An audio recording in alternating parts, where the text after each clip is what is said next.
પાણી ઝાડવા જાઓ મસ્ત આવે.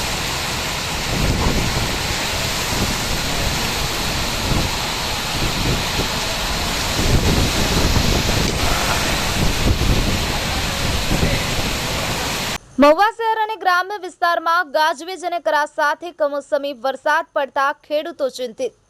મહુવા શહેર અને ગ્રામ્ય વિસ્તારમાં ગત મોડી રાતથી જ વરસાદી વાતાવરણ બંધાયું હતું અને મોડી રાત્રે વરસાદી ઝાપટું પડ્યું હતું. ત્યારબાદ આજે વહેલી સવારથી જ મહુવા શહેર અને ગ્રામ્ય વિસ્તારમાં વરસાદી વાતાવરણ છવાઈ જવા પામ્યું હતું.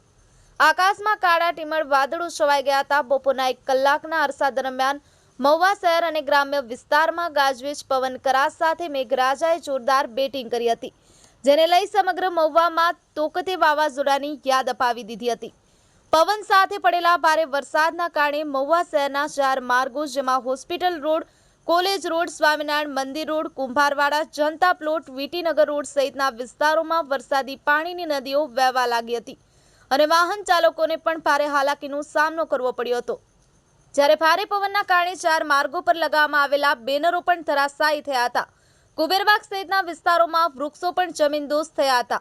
ગ્રામ્ય વિસ્તારની વાત કરવામાં આવે તો મહુવાના તરેડી, વાલાવાવ, સથરા, બોરડી, ભાદરોડ, ડુંડાસ, અમૃતવેલ, દેવળિયા સહિતના ગ્રામ્ય વિસ્તારમાં પણ પવન સાથે કમોસમી વરસાદ વરસ્યો હતો, જેને લઈ ખેડૂતોમાં પણ ભારે નુકસાન સહન કરવાની વખત આવ્યો છે.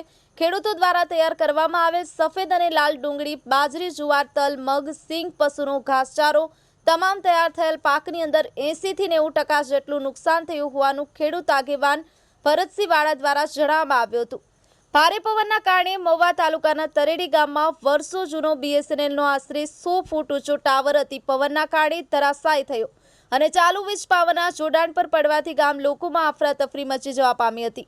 જોકે સદનસીબે કોઈ જાનહાનિ ટળી હતી. PGVCLને જાણ કરી અને તાત્કાલિક ક્રેન બોલાવી ટાવર દૂર કરી ગામોમાં વીજ પુરવઠો બંધ કરવામાં આવ્યો હતો. રાહુલ ચાવડા, દી મિરર ન્યૂઝ, મહુવા. હાય, હું છું ક્રુઝિન સિંઘાનિયા. આપની આસપાસના સત્ય સમાચાર જાણવા માટે જોતા રહો દી મિરર ન્યૂઝ અને હા, લાઈક અને સબસ્ક્રાઇબ કરવાનું ભૂલતા નહીં. Thank you.